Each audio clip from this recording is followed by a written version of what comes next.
Chevella parliament నియోజకవర్గ BRS అభ్యర్థి కాసాని జ్ఞానేశ్వర్ ప్రచారం జోరుగా సాగుతోంది. నియోజకవర్గంలోని అసెంబ్లీ సెగ్మెంట్లలో డోర్ టు డోర్ ప్రచారం చేస్తున్నారు. స్థానిక బీఆర్ఎస్ ఎమ్మెల్యేలు మరియు బీఆర్ఎస్ నాయకులు పెద్ద ఎత్తున కాసాని కోసం ప్రచారం చేస్తూ ఉన్నారు. నేడు వివేకానంద నగర్ డివిజన్లో కాసానికి మద్దతుగా ఎమ్మెల్యే అరికపూడి గాంధీ ప్రచారం నిర్వహించారు. ఎన్నికల ప్రచారంలో భాగంగా గాంధీ మాట్లాడుతూ చేవెళ్ల పార్లమెంట్ బీఆర్ఎస్ పార్టీ అభ్యర్థి కాసాని జ్ఞానేశ్వర్ గెలిపే లక్ష్యంగా పనిచేస్తామని, కాసానిని అఖండ మెజారిటీతో గెలిపించి కేసీఆర్కి కానుగ్గా ఇద్దామని ఎమ్మెల్యే గాంధీ ప్రకటించారు.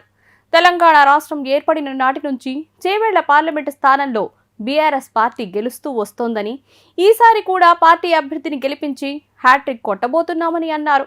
పార్టీ 2 సార్లు అవకాశం ఇచ్చిన ఇద్దరు నేతలు ఇప్పుడు ఇతర పార్టీల నుండి పోటీ చేస్తున్నారని, ఆ ఇద్దరిని ఓడించడానికి ప్రజలు సిద్ధంగా ఉన్నారు.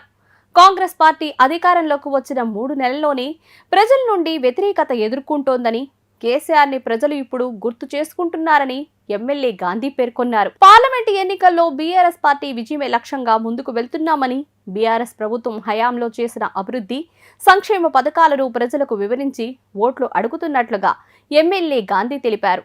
కాసాని జ్ఞానేశ్వర్ అత్యధిక భారీ మెజారిటీతో విజయం సాధించడం ఖాయమని ఎమ్మెల్యే గాంధీ అన్నారు. ఈ ఎన్నికల్లో బీఆర్ఎస్ పార్టీ అభ్యర్థి శ్రీ కాసాని జ్ఞానేశ్వర్ గెలిపే లక్ష్యంగా ముందుకు వెళ్లామని, అందరినీ సమన్వయం చేసుకుంటూ ప్రజల్లోకి వెళ్లాలని, ప్రతి గడప గడపకి వెళ్లి కేసీఆర్ చేసిన అభివృద్ధిని వివరిస్తూ ఓట్లు అడుగుదామని ఎమ్మెల్యే తెలియజేశారు. కాసాని జ్ఞానేశ్వర్ కు సీట్లు ఇవ్వడం ద్వారా బీఆర్ఎస్ పార్టీ బీసీలకు ఇస్తున్న గౌరవంని అర్థం చేసుకోవచ్చు. కనుక చేవెళ్ల గడ్డపై బీఆర్ఎస్ జెండా 3వ సారి ఎగిరి కాసాని పార్లమెంటుకు వెళ్లడం ఖాయమనే అభిప్రాయం వ్యక్తమవుతోంది.